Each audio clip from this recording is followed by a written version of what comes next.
Pretty average early February day today, up to about freezing this afternoon. We had some sun, but we also had that gusty wind. Though 5 years ago on today's date, it was a record breaker, a record high on today's date in 2016, 62 degrees.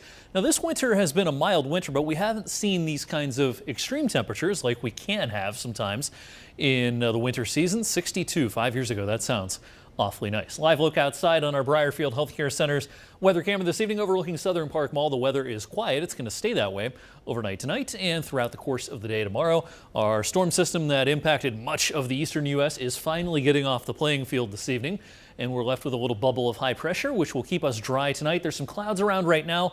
It turns mainly clear for a time later on tonight, and then temperatures will drop once the clouds go away. That's kind of our blanket, if you will. Once the clouds disappear, we'll go down to 15, even lower teens in some spots that clear out a little bit faster than others. All right, tomorrow a similar day to today, a little bit warmer though in the afternoon with a steady increase in high clouds.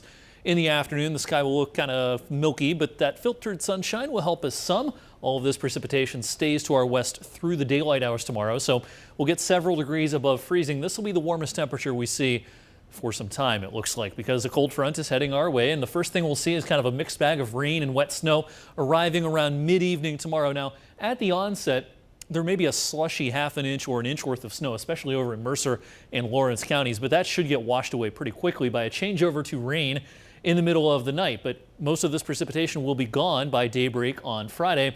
What will also be gone? The mild temperatures. It'll be replaced by wind and colder temperatures Friday. Temperatures will actually tumble throughout the day, and wind chills will follow suit, setting the stage for a blustery and chilly but dry start to the weekend on Saturday. So Friday morning will be the warmest part of the day. Wind chills Friday morning, still in the upper teens, but then by the afternoon, some wind chills will be down in the single digits. It won't be very fun outside Friday afternoon.